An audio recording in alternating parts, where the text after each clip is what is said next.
Morning সবাইকে। সকাল সকাল রুমে দিয়ে গেল চা, আর চায়ের কাপ হাতে নিয়ে সোজা চলে গেলাম ব্যালকনিতে কাঞ্চনজঙ্ঘা দেখব বলে। বেড়াতে এসে যখন সকাল সকাল অন্য কারুর হাতের মর্নিং টি পাই, সত্যিই খুব ভালো লাগে। তো আজ আমাদের রিনচেংপংয়ের সেকেন্ড দিন। প্রথমে ভেবেছিলাম যে রিনচেংপংয়েরই সাইট সিন করব, তারপর আমরা সবাই ঠিক করলাম যে ওয়েস্ট সিকিমেই যখন আছি তখন পেলিংটাই ঘুরে আসি।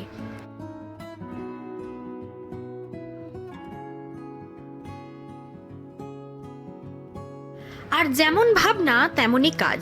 রেডি হয়ে ব্রেকফাস্টে লুচি তরকারি খেয়ে গাড়ি করে বেরিয়ে পড়লাম পেলিংয়ের উদ্দেশ্যে। রিনচেংপংয়ের রুটটা অফবিট বলে রাস্তাটাও ভীষণই খারাপ, তাই গাড়ির জার্নিটাও খুবই অ্যাডভেঞ্চারাস বলে মনে হচ্ছিল।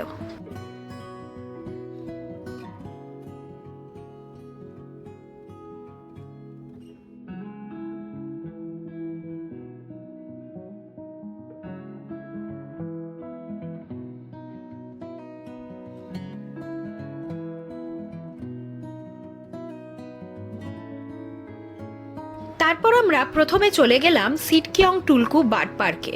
এখানে টিকিটের প্রাইস পার পারসন 100 টাকা করে, এবং অনেক বড় জায়গা নিয়ে হচ্ছে এই বার্ড স্যাংচুয়ারিটা। দেবাঞ্জন আর আমার বন্ধু দেবাঞ্জলি ওরা আর ভিতরে যেতে চাইলো না, তাই আমি আর দেবাঞ্জনের ফ্রেন্ড সমীর আমরা দুজনেই গেলাম। ভিতরে ঢুকে দেখলাম যে অনেকটাই বড় জায়গা এবং বিভিন্ন ধরনের পাখিও আছে, আর তার সাথে তাদের সুন্দর করে পরিচর্যাও করা হচ্ছে। তো আমরা ভিতরে সমস্ত খাঁচাগুলো ঘুরে ঘুরে দেখলাম, এবং পার্কটা এতটাই বড় যে মোটামুটি ভালোভাবে ঘুরতে গেলে আধা ঘন্টা মতো লেগে যেতেই পারে। আর বিশেষ করে যদি বাচ্চারা থাকে তাহলে তো তাদের আরোই মজা লাগবে।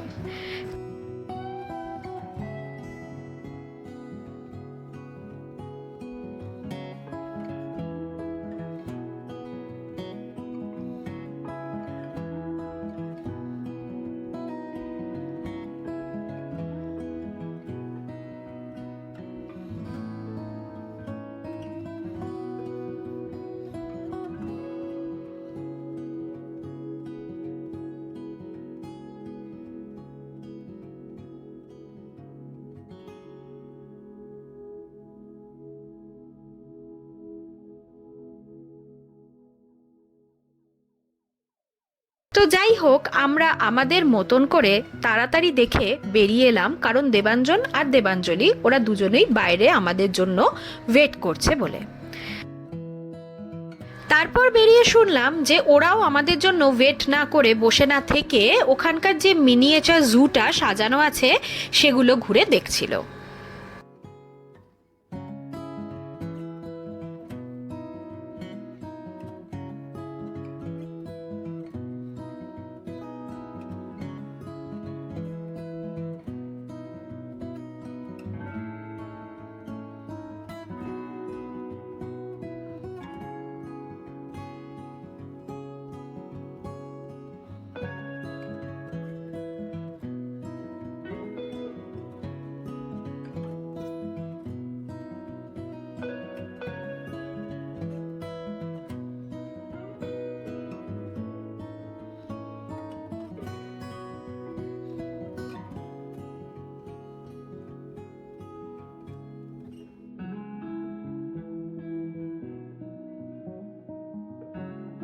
তো যাই হোক, ওখান থেকে বেরিয়ে তারপর আমরা গেলাম পেলিংয়ে স্কাইওয়াকে। ওখানে ঢোকার এন্ট্রি ফি হলো ₹100 পার পারসন। ওখানে গিয়ে আমরা প্রথমে জুতো খুলে রেখে দিলাম।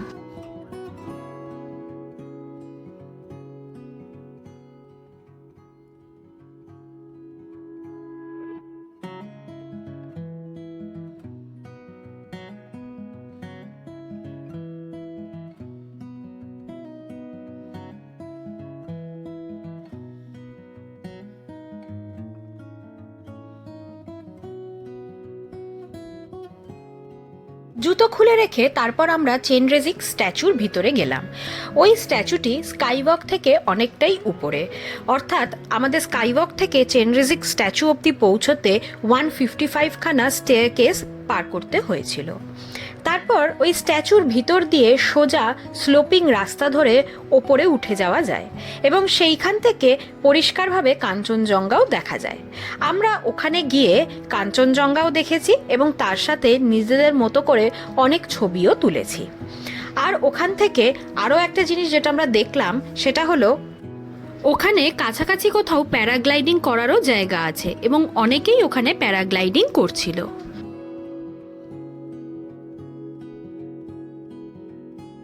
ওখান থেকে ফটো তুলে আমরা নেমে গেলাম গ্লাস ব্রিজের উপরে স্কাই ওয়াকে। সেখানেও ব্রিজে হাঁটলাম আর তুললাম কিছু ফটো। তারপর ওখান থেকে বেরিয়ে সারলাম আমাদের লাঞ্চ।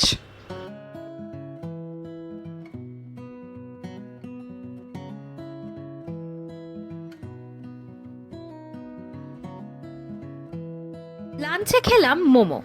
পাহাড়ে গিয়ে আমাদের সবারই মোমো খেতে খুবই ভালো লাগে, আর তাছাড়া ওখানে গিয়ে তাড়াতাড়ি খাবার হিসেবে মোমোটাই সবসময় অ্যাভেলেবেল।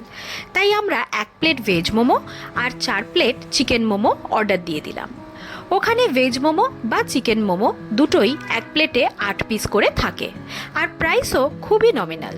ভেজ মোমো ছিল 50 টাকা পার প্লেট আর চিকেন মোমো 100 টাকা।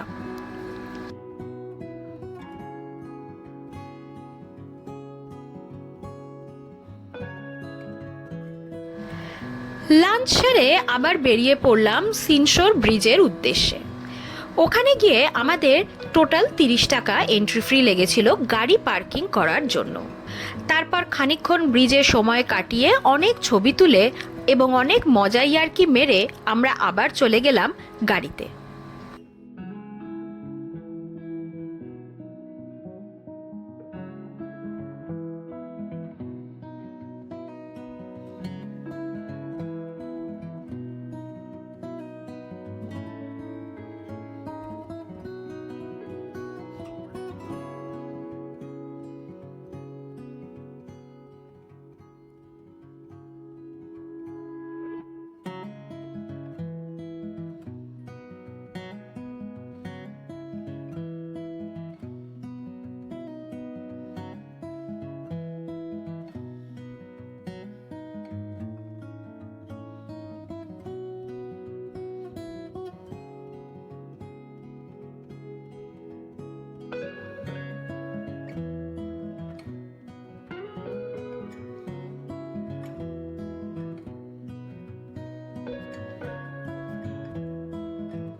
তারপর হোটেলে ফেরার আগে ভাবলাম টুকটাক ইভিনিং স্ন্যাক্স কিছু কিনে নেওয়া যাক, কারণ আমাদের হোটেলের পাশে সেই রকম আশেপাশে খুব একটা কোনো দোকান নেই। তারপর গল্প আড্ডা দিতে দিতে চলে এলো আমাদের ডিনারের সময় যেহেতু পোকা ঘুরছিল তাই আমরা ডিনার টেবিলের লাইটটা না জ্বালিয়েই অন্ধকারে ডিনার করছিলাম। তাই যাই হোক, আজকের ব্লগটা এখানেই শেষ করলাম। দেখা হবে আবার আপনাদের সাথে কাল সকালে। সবাইকে গুড নাইট।